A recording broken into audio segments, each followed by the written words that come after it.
After going through this video, you will be able to explain the most common and widely used HTML tags used to create a web page.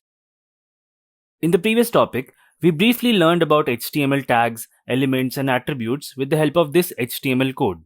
In this video, we will learn about HTML tags in detail. There are a lot of HTML tags, and learning or knowing all of them is not necessary or required at this moment. So, to keep things simple, we will only be studying these HTML tags. These are enough to develop almost any website.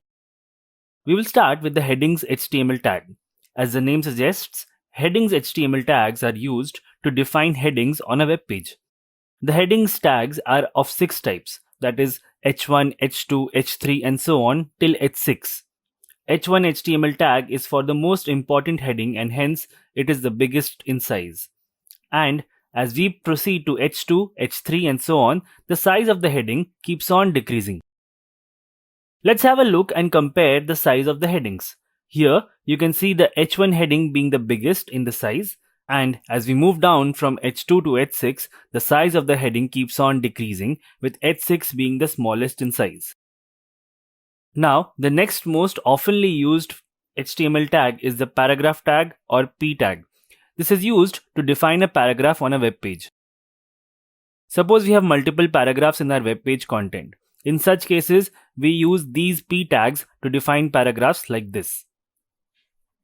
Also, please note that when we use p tags, they add some additional space both at the top and the bottom of the paragraph. If you are wondering why, this is because it is an inbuilt property that helps to segregate two paragraphs. Next is the break tag or br tag. This tag is used to define a line break without starting a new paragraph.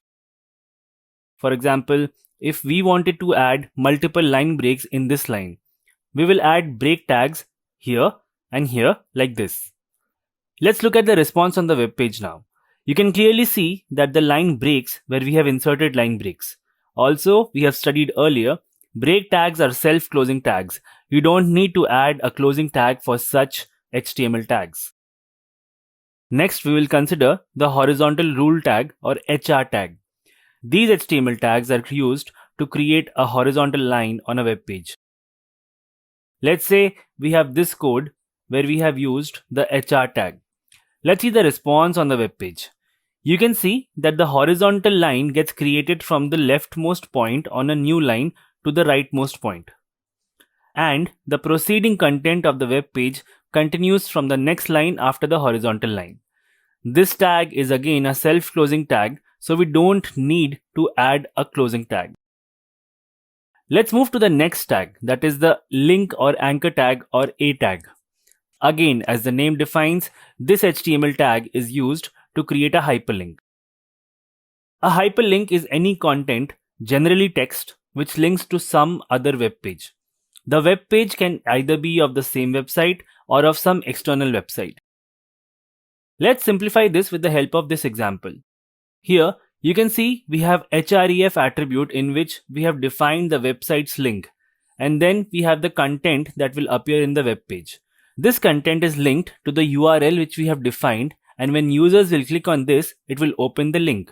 Also, if you look carefully, in the A element, we have also defined another attribute target equal to blank. Well, this is used if we want to open the hyperlink in a new tab. Let's have a look at the response of this HTML code in the web page. You can see that the content part is hyperlinked. Let me click on this. There you go. You can see in the new tab, Internshaala's website is opened. Now, this is because we have defined target equal to blank attribute. Let me quickly remove the attribute from the HTML code to show you the difference. Again, if you click on this content, you can see that Internshaala's website gets opened in the same tab. So this is how your anchor tags work. The next important HTML tag we will discuss is the div tag or the division tag. These tags are used to create different divisions or sections on a web page. Let's have a look at this code in which we have used div tags here and here. If we execute this HTML code and see the response in our browser, we can see visually there is no change as we have very few elements. But believe me, div tags are very powerful when building complex web pages, as they are used to create manageable structures in our HTML code. Here, you can see several divisions, and inside each division, we can arrange or manage our content in a structured way. Next, we will cover the span HTML tag. This HTML tag is used when we want to group a part of the text, mainly to style it differently. Let's understand this further using this HTML code. If you see the response in the browser, you can see this part of the text is in blue color. This is because we have added some style properties in the HTML code here. Don't worry about these style properties at this moment. We will cover them in detail in the next module.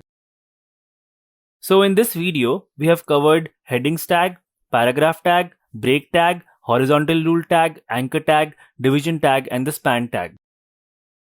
There are few more important HTML tags which we will cover in the next video.